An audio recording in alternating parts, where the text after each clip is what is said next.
श्री स्वामी समर्थ. स्वामी महाराज तुमच्या सर्व चांगल्या इच्छा पूर्ण करो ही स्वामींच्या चरणी प्रार्थना करते आणि आजच्या या नवीन व्हिडिओला सुरुवात करते. 18 डिसेंबर वार गुरुवार या दिवशी आलेली आहे मार्गशीर्ष अमावस्या. मार्गशीर्ष महिना म्हणजे महालक्ष्मीच्या कृपेचा महिना. यंदा 18 डिसेंबर रोजी एक अत्यंत दुर्मिळ योग जुळून आलेला आहे. मार्गशीर्ष महिन्याचा शेवटचा आणि महत्त्वाचा गुरुवार आणि अमावस्या तिथी. यामुळे लोकांच्या मनात प्रश्न आहे, या दिवशी पूजा करावी की नाही, उद्यापन करावे का? आजच्या या व्हिडिओमध्ये आपण धर्मशास्त्रानुसार अचूक माहिती जाणून घेणार आहोत. त्याचबरोबर या दिवशी एक अतिशय प्रभावी असा उपाय आपल्याला करायचा आहे, त्याबद्दलची सुद्धा माहिती आपण आजच्या व्हिडिओमध्ये जाणून घेणार आहोत. तसेच अखंड लक्ष्मी तुमच्या घरात कायम राहावी यासाठी 3 विशेष पदार्थ आणि उपाय देखील आपण पाहणार आहोत.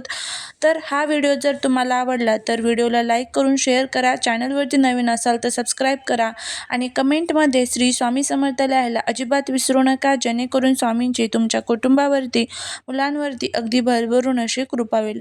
मार्गशीर्ष महिन्याला महालक्ष्मीची पूजा किंवा उद्यापन करावे की नाही? बघा, या दिवशी तुम्ही निश्चितपणे महालक्ष्मीची पूजा आणि उद्यापन करू शकतात. मार्गशीर्ष गुरुवार व्रत नेहमी सूर्योदयापासून सुरू होते. पूजेची विधी, कथा आणि आरती साधारणपणे सकाळीच केली जाते. काही ठिकाणी संध्याकाळी जी पूजेची विधी आहे तर ते केले जातात. अमावस्या तिथी काही वेळा सूर्योदयानंतर सुरू होते किंवा खूप उशिरा सुरू होते, म्हणजेच सूर्योदयाच्या वेळी गुरुवारची तिथी प्रभावी असते. तुम्ही नेहमीप्रमाणे पूजेची मांडणी करावी, व्रत कथा वाचावी, आरती करावी. जर हा शेवटचा गुरुवार असेल तर उद्यापन देखील याच दिवशी करावे. यामुळे व्रताच्या फळावर कोणतेही नकारात्मक परिणाम होत नाही. कारण तुम्हाला माहितीच असेल की आपण लक्ष्मीपूजन सारखा इतका मोठा दिवस जो आहे तर तो अमावस्येच्या दिवशी साजरा करत असतो. अमावस्या ही वाईट अजिबात नसते.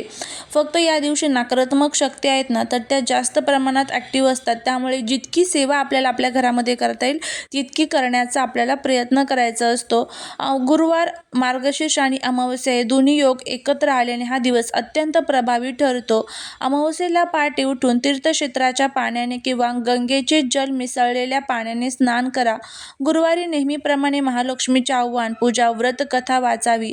अमावस्या तिथी ही पितरांना समर्पित असते, त्यामुळे दुपारच्या वेळेत पितरांचे तर्पण, पाणी अर्पण करणे आणि ब्राह्मणांना दान द्यावे. यामुळे पितरांचे आशीर्वाद मिळतात आणि घरात सुख शांती येते. या दिवशी गरजू व्यक्तींना किंवा मंदिरात धान्य, वस्त्र, दक्षिणा किंवा महालक्ष्मी व्रताचे पुस्तक दान करणे अत्यंत शुभ मानले जाते. तुळशीला दिवा लावावा. उद्यापन करत असाल तर सुवासिनींना हळदी कुंकू लावून त्यांना महालक्ष्मीची पुस्तक भेट द्यावे. शक्य असल्यास अमावस्येच्या दिवशी दूरचा प्रवास टाळावा. मनात कोणत्याही प्रकारचे नकारात्मक विचार किंवा इतरांविषयी वाईट बोलणे टाळावे. अमावस्येला केस कापणे, नख कापणे किंवा दाढी करणे टाळावे. मार्गशीर्ष महिन्यात गुरुवारी फणस हे फळ चुकूनही खाऊ नये किंवा फणसाची भाजी चुकूनही बनवू नये.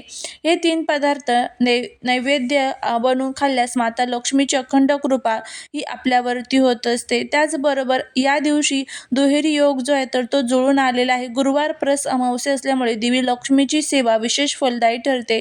देवी लक्ष्मीला कमळाचे फूल किंवा कमळगट्ट्याची माळ अर्पण करा. पूजेच्या वेळी श्री सूक्तमचा अवश्य पाठ करा. यामुळे लक्ष्मी घरात स्थिर राहते. अमावस्येला पिंपळाच्या झाडामध्ये पितर आणि देवता वास करतात. संध्याकाळी पिंपळाच्या झाडाजवळ तुपाचा दिवा लावून ओम नमो भगवते वासुदेवाय या मंत्राचा जप केल्यास लक्ष्मी आणि विष्णू दोघांची कृपा प्राप्त होते. तुमच्या घरी शालिग्राम असल्यास त्यांची तुळशीसह पूजा करा. विष्णू जिथे असतो तिथे लक्ष्मी आपोआप वास करते. तर 18 डिसेंबर हा मार्गशीर्ष गुरुवार आणि अमावस्येचे योग खूप महत्त्वाचा आहे. मनात कोणत्याही शंका न ठेवता भक्तीने महालक्ष्मीची पूजा करा. पितरांना तर्पण द्या. सांगितलेल्या पद्धतीने देवी लक्ष्मीची सेवा करा आणि त्याचबरोबर या दिवशी काही प्रभावी उपाय देखील करायचे आहे. त्यामध्ये ज्या वेळेस आपण आपल्या घराची फरशी पुसणार आहोत ना तर त्या पाण्यामध्ये हळद, मीठ, गोमूत्र टाकून फरशी आपल्याला व्यवस्थित पुसून घ्यायची आहे. यामुळे ज्या काही वाईट शक्ती असतात ना तर त्या आपल्या घरामध्ये प्रवेश करत नाही.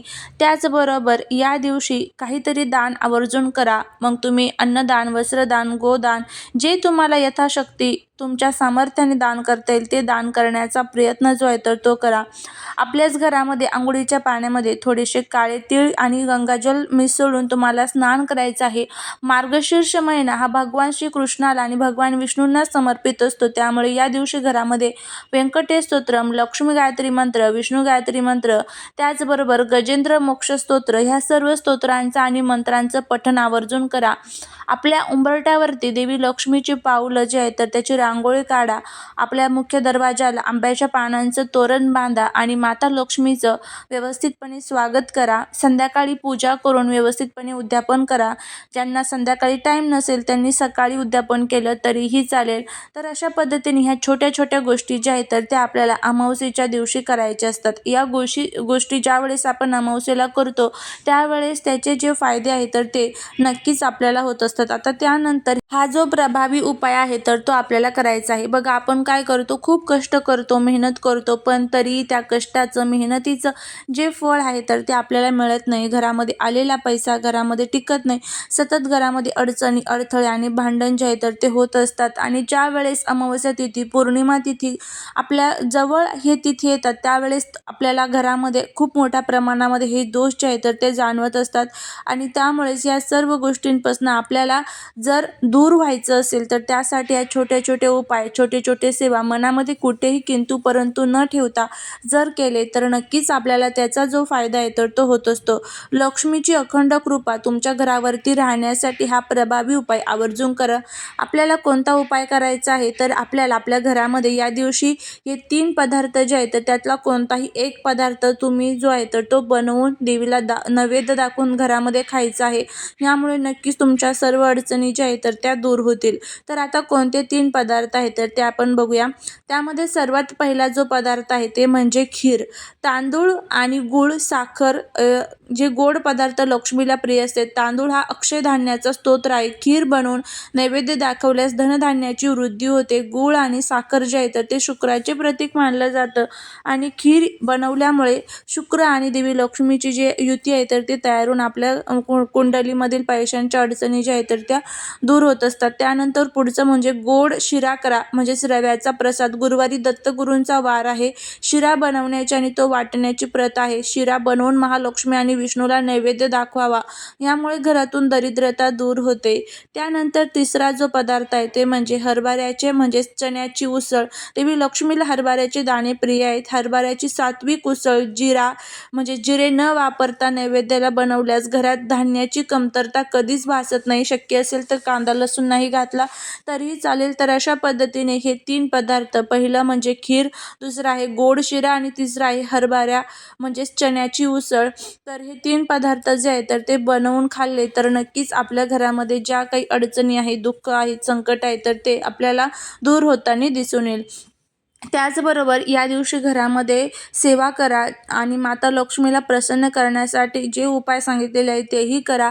हे पदार्थ बनवून त्याचा नैवेद्य सर्वात प्रथम देवीला दाखवा. सकाळी करा, संध्याकाळी करा, जेव्हा तुम्हाला वेळ भेटेल तेव्हा करा. नक्कीच तुम्हाला त्याचा फायदा होईल.